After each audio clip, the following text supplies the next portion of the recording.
My two grandfathers met Martin Harris when he was 92 years old, just before he died, living in Clarkson, Utah. I was born the 2nd of June, 1927. In 1945, I got drafted in the Navy by my good friend, Uncle Harry S. Truman. And a little later, 6 years later, he sent me to Korea in the Army, so I was in both. I got on this ship, DD-371, the Cunningham, in Pearl Harbor in 1946, and I did a lot of welding on that thing. But anyway, one day they came on the ship and they said, "Woodward, you got enough points to go home, or we'll give you a rank advancement and you can stay here with a rank advancement." Well, I didn't want to be in there in the first place, so I said, I'd rather go home and be Mr. Woodward than be the admiral of this whole Navy. A few days later, I got on the transport coming home with thousands of sailors, and I ended up sitting on the bow of that ship 10, 12, 14 hours a day, reading, cross-referencing and everything, and I finished it just as we came under the Golden Gate Bridge. Well, everybody in the ship was up saluting the bridge, and I was down in my bunk trying to figure out what to do about this Book of Mormon, but I just read, "If you want to know if it's true, ask the Lord." So there I was down on my knees, and you know the answer I got? Your father and your grandfather and all your family have known this, and you've known it too. Why do I have to keep reminding you that the Book of Mormon's true? So that's been one of the strong points in my life, and had one really interesting experience. Two Jews came into this store in St. Louis, and I said to him, "Oh, we're both from the house of Israel." And it blew his mind. He thought, what in the world am I getting at? So I had one copy of the Book of Mormon left, and the dogs had chewed the corner off. I got that out and spent about an hour and a half with him, turning the pages and explaining to him. He said, "My brother's sitting out in the car. Would you just wait a minute while I go get him? I want him to hear the same thing you just told me." So he came in another hour and a half while Marion and the kids were working. And he picked the book up and he told his brother, he said, "I get this book." I said, "I'm sure we can get you another book." So the man I talked to first waited, and we got him a book. Never in my life have I turned down a job because, I'll take that back.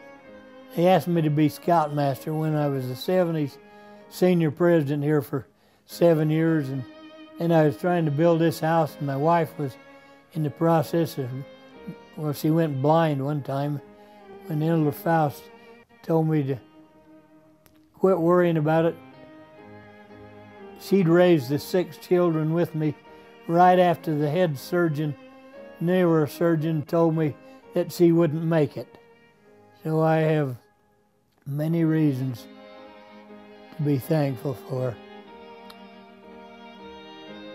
The most important part of my living is doing whatever I can for the church, and I'm about to the end of my rope.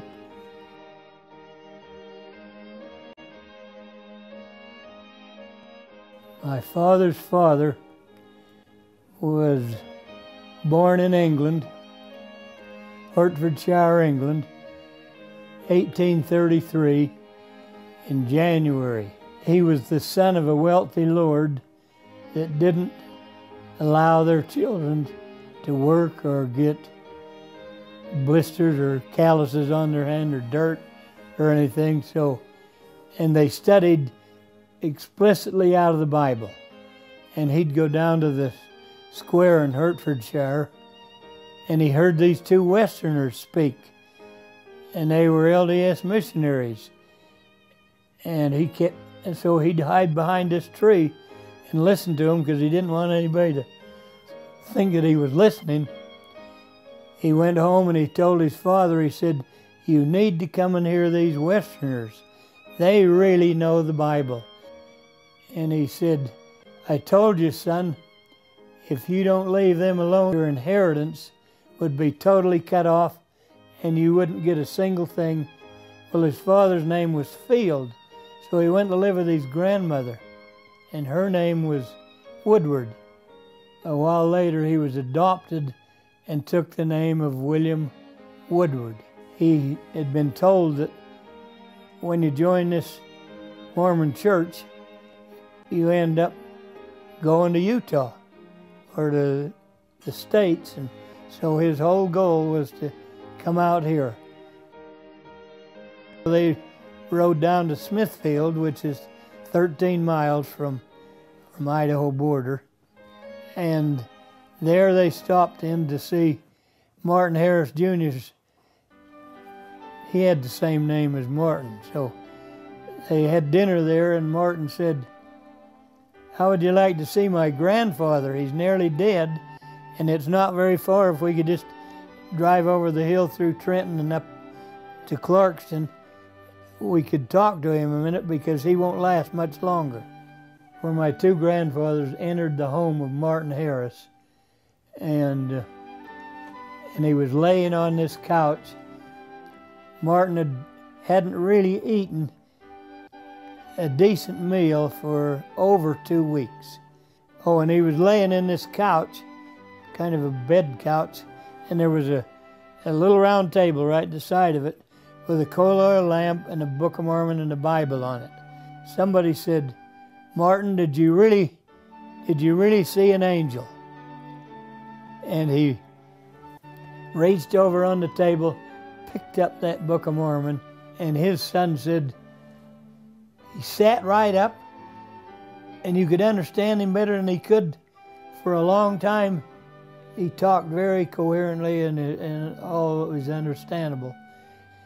And opened it up, and he said, "I saw the golden plates.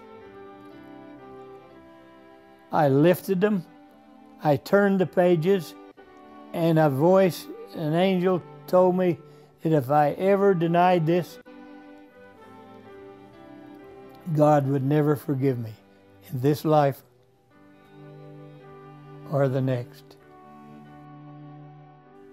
For 3 months, I read every word in the book and underlined and wrote whatever I wanted to for my doctor, who's a 100% Catholic from Bolivia. So I gave it to her about 3 weeks ago, and I said, "If I could give you $1 million or give you the benefits of what's in this book, it'd be an insult to give you the $1 million." She said, "Mr. Woodward, every time I've seen you, you've given me back more than I've given you." So I think we'll see if it worked on her. But there's only 3 witnesses in the Book of Mormon that saw and heard everything that's recorded in there. And Martin Harris never denied it. He didn't live long after. He didn't die that day, but he couldn't deny it.